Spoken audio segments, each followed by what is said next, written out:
ನಮ್ಮ ಏನೇ ಇದ್ರು like Miss Meenakshi Devi said wisdom has to prevail. ನಮ್ಮ ಒಳಿತಿಗಾಗಿ, ನಮ್ಮ ಹಿತಕ್ಕಾಗಿ ನಿಸ್ವಾರ್ಥ ಸೇವೆ 2047 ವರೆಗೂ ಭಾರತ ದೇಶವನ್ನ ಯಾವ ಮಟ್ಟಕ್ಕೆ ಇಡೀ ಜಗತ್ತಲ್ಲಿ ವಿಶ್ವದಲ್ಲೇ ನಂಬರ್ 1 ರಾಷ್ಟ್ರವಾಗಿ ಮಾಡಬೇಕು ಅನ್ನೋದು ಕನಸು ಮೋದಿಯವರದು.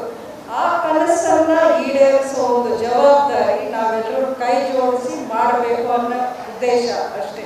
ಈಗ ನನ್ನದೇ ವಿಷಯ ನೀವು ತಗೊಂಡಿದೆ. ಆದರೆ ನಾನು ಇಂಡಿಪೆಂಡೆಂಟ್ ಅಭ್ಯರ್ಥಿ ಆಗಿ ಸ್ಪರ್ಧೆ ಮಾಡಿ ಒಂದು ಪ್ರಚಂಡ ಬಹುಮತದಿಂದ ನಾನು ಗೆದ್ದು ಬಂದೆ. ನನಗೆ ಪಕ್ಷೇತರ ಸಂಸದೆ ಆಗಿದ್ರೂ ನನ್ನ ಕ್ಷೇತ್ರಕ್ಕೆ 3,500 ಕೋಟಿಯಷ್ಟು ಅನುದಾನ ಬಿಜೆಪಿ ಸರ್ಕಾರ ಕೊಟ್ಟಿದೆ. ಅಂದರೆ ಒಬ್ಬರು ಸಂಸದೆ ಆಗಲಿ, ಒಬ್ಬ ಜನಪ್ರತಿನಿಧಿ ಆಗಲಿ, ಒಂದು ನಿಷ್ಠೆಯಿಂದ ಪ್ರಾಮಾಣಿಕತೆಯಿಂದ ಕೆಲಸ ಮಾಡುವವರಿಗೆ ಯಾವ ರೀತಿ ಸಹಕಾರವನ್ನು ಭಾರತೀಯ ಜನತಾ ಪಕ್ಷ ಮೋದಿಯವರ ಸರ್ಕಾರ ಕೊಡ್ತಾ ಇದೆ ಅನ್ನೋದಕ್ಕೆ ಒಂದು ಸಣ್ಣ ನಿದರ್ಶನವನ್ನು ನಾನು ಹೇಳ್ತಾ ಇದ್ದೀನಿ. ಇವತ್ತಿನ ದಿನ ನನ್ನ ಕ್ಷೇತ್ರದಲ್ಲಿ ಬಿಜೆಪಿ JDS ಅಲಯನ್ಸಿಂದ JDSಗೆ ಆ ಸೀಟ್ ಹೋಗಿದೆ. ಇದ್ರೂ ಸಹ ನಾನು ಆ ಸೀಟನ್ನು ಬಿಟ್ಟುಕೊಟ್ಟು ಬಿಜೆಪಿ ಪಕ್ಷವನ್ನು ಯಾಕೆ ಸೇರಿದೆ ಅಂತ ಹೇಳಿ, ನಾನು ಮೊದಲೇ ಹೇಳಿದ್ನಲ್ಲ, ಈ ಒಂದು 2 ವಿಭಜನೆ, 2 ಕಡೆ ಇರ್ತಾರೆ ಜನ. ನನಗೆ ನಮ್ಮ ದೇಶದ ಭವಿಷ್ಯ ಮುಖ್ಯ. ಮೋದಿಯವರು ಒಂದು ದಿನಕ್ಕೆ 18 hours to 20 hours ಕೆಲಸ ಮಾಡ್ತಾರೆ. ಹಗಲಿರುಳು ಅವ್ರಿಗೆ ದೇಶದ ಬಗ್ಗೆನೇ ಕಾಳಜಿ. ಅವರು ಪ್ರತಿಯೊಂದು ಅವ್ರ ಜೊತೆ 5 ನಿಮಿಷ ಮಾತಾಡಬೇಕಾದ್ರೆ ನೀವು ತಿಳ್ಕೊಳ್ತೀರಾ ಯಾವ ರೀತಿ ಅವರ ಒಂದು ವಿಷನ್ ಅನ್ನೋದಿದೆ ನಮ್ಮ ದೇಶಕ್ಕಾಗಿ ಅನ್ನೋದು. ಅದನ್ನು ಒಂದು ನಾವೆಲ್ಲರೂ ಅಂದರೆ ನಮ್ಮ ದೇಶದ ಜನ, ಎಸ್ಪೆಷಲಿ ಫಸ್ಟ್ ಟೈಮ್ ವೋಟರ್ಸು ಇದ್ದಾರೆ. ಈ ಸಲ ಲಕ್ಷಾಂತರ ಜನ ಫಸ್ಟ್ ಟೈಮ್ ವೋಟರ್ಸ್ ಇದ್ದಾರೆ. ಖಂಡಿತ ಅವರಿಗೆ ನಮ್ಮ ದೇಶದ ಭವಿಷ್ಯದ ಬಗ್ಗೆ, ನಮ್ಮ ಹಿತ ಏನು ಅನ್ನೋದು ತಿಳ್ಕೊಂಡು ವೋಟನ್ನು ಹಾಕ್ತಾರೆ ಅನ್ನೋ ನಂಬಿಕೆ ನನಗಿದೆ.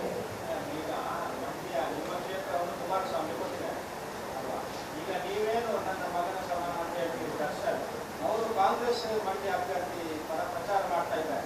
ಏನು ನೀವೇ ಹೇಳಿ ಮಾಡಿಸುವಂಥದ್ದು? ನೀವು ಕುಮಾರಸ್ವಾಮಿ ಪರ ಏನು ಪ್ರಚಾರ ಮಾಡಲಿಲ್ಲ, ಅದ್ರ ಬಗ್ಗೆ ಸಾಕಷ್ಟು ಚರ್ಚೆ ಆಗ್ತಾ ಇದೆ.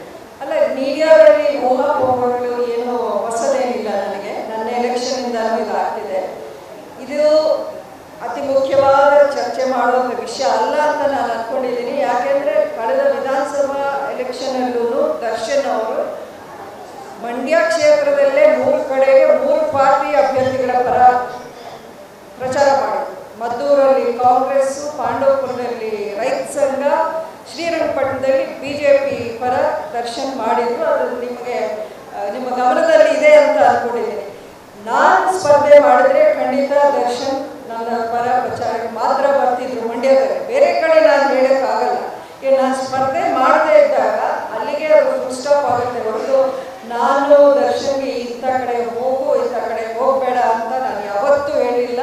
ಇನ್ಫ್ಯಾಕ್ಟ್ ನನ್ನ ಪ್ರಚಾರಕ್ಕೂ ನಾನು ಅವನ್ನ ಬಾ ಅಂತ ಕರೆದಿಲ್ಲ. ತಾನಾಗೆ ಬಂದು ನಿಮ್ಮ ಪರ ನಿಂತ್ಕೊಳ್ಳೋದು ನನ್ನ ಜವಾಬ್ದಾರಿ ಅಂತ ಬಂದು ನನಗೆ ಪ್ರಚಾರ ಮಾಡಿದ್ರು. ಅವತ್ತಿನ ದಿನ ದರ್ಶನೇ ಆಗಲಿ, ಯಶ್ ಆಗಲಿ. ಸೊ ಹಾಗಾಗಿ ಈ ಒಂದು ಸುಳ್ಳಿನ ಪ್ರಚಾರ ಅವರವರ ಅನುಕೂಲಕ್ಕೆ ಅವರು ಮಾಡ್ತಿರ್ಬೋದು.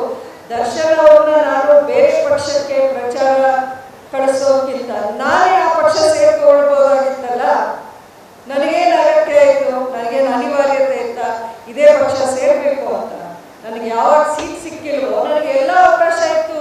ಅವ್ರ ಪರವಾಗಿ ನಾನು ಕ್ಯಾಂಪೇನ್ ಮಾಡ್ಬೋದಾಗಿತ್ತಲ್ವ. ಈ ರೀತಿ ಈ ಕಡೆಯಿಂದ ಈ ಮೂವನ್ನು ಇಟ್ಕೊಳ್ಳುವಂಥ ಅವಶ್ಯಕತೆ ನನಗೇನಿದೆ? Because I totally absolutely believe Modi ಅವರ ಲೀಡರ್ಶಿಪ್ ನಮ್ಮ ದೇಶಕ್ಕೆ ಅಗತ್ಯವಿದೆ ಅನ್ನುವಂಥ ಕಾರಣಕ್ಕೆ. ಸೊ ಈ ರೀತಿ ಪುಕಾರ್ಗಳನ್ನ ದಯವಿಟ್ಟು ಯಾರು ನಂಬೋಕೆ ಹೋಗಬೇಡಿ ಅಂತಾನೆ ನಾನು ಮನವಿ ಮಾಡ್ತೀನಿ. ನೋಡಿ, ನಾನು ಅಲ್ಲಿ ಸೀಟ್ ಬಿಟ್ಟುಕೊಟ್ಟು ನಾನು ಬಿಜೆಪಿ ಸೇರಿದ್ದೀನಿ ಅಂದ್ರೇ ಏನರ್ಥ ಮಾಡ್ಕೊಂಡ್ರಿ ನೀವು? ನಾನು ಆ ಸೀಟ್ ಬಿಟ್ಟುಕೊಟ್ಟು ಒಂದು ವೇಳೆ ಕಾಂಗ್ರೆಸ್ ಸೇರಿದ್ರೆ ನೀವು ಈ ಮಾತನ್ನ ಕೇಳ್ಬೋದು. ಅಲ್ಲಿಗೇನೆ ನಿಮಗೆ ಅರ್ಥ ಆಗಿರಬೇಕು ನಾನು ಯಾರ ಪರ ಇದ್ದೀನಿ, ಯಾರನ್ನ ಸಪೋರ್ಟ್ ಮಾಡ್ತಿದ್ದೀನಿ ಅಂತ. ಈಗ ನಾನು ಎಲ್ಲೆಲ್ಲಿ ಪ್ರಚಾರ, ಇವತ್ತು ಉಡುಪಿಗೆ ಬಂದಿದ್ದೀನಿ, ಸಾಯಂಕಾಲ ಬೆಂಗಳೂರಲ್ಲಿದೆ, ನಾಳೆ ಮೈಸೂರಿಗೆ ಹೋಗ್ತಾ ಇದ್ದೀನಿ. ಅದೆಲ್ಲ ಪಕ್ಷದಲ್ಲಿ ಕೋಆರ್ಡಿನೇಟ್ಸ್ ಮಾಡಿಕೊಡುವಂಥ ವಿಷಯ. ಅವ್ರು ಇವರಲ್ಲಿ ಪ್ಲ್ಯಾನ್ ಮಾಡಿ ನನಗೆ ಶೆಡ್ಯೂಲು ಒಂದೊಂದು ಸಲ ನೈಟ್ ಕೊಡ್ತಾರೆ ನೆಕ್ಸ್ಟ್ ಡೇ ಮಾರ್ನಿಂಗಿಗೆ. ಅಂಥ ಕಡೆಗೆಲ್ಲ ನಾನು ಹೋಗ್ತಾ ಇದ್ದೀನಿ. ಮೊನ್ನೆ Bengaluru P C Mohan, Bengaluru central MP ಅವರು ನಾನು ಕ್ಯಾಂಪೇನ್ ಮಾಡಿದ್ದೀನಿ. ಸೊ ಈ ರೀತಿ ಇದು ಅನ್ನೆಸೆಸರಿ ಚರ್ಚೆ. ನಮ್ಮ ಕರ್ನಾಟಕದಲ್ಲಿ 28 ಡಿಸ್ಟ್ರಿಕ್ಟ್ಸಲ್ಲಿ ನಡೀತಾ ಇದೆ. ಮಂಡ್ಯದ ಮಾತ್ರ ಇದೊಂದು ಕಾಂಟ್ರವರ್ಸಿಗಾಗಿ ಫೋಕಸ್ ಮಾಡೋದು ತಪ್ಪಾಗುತ್ತೆ. We are for NDA, we are for BJP, there is no doubt about that.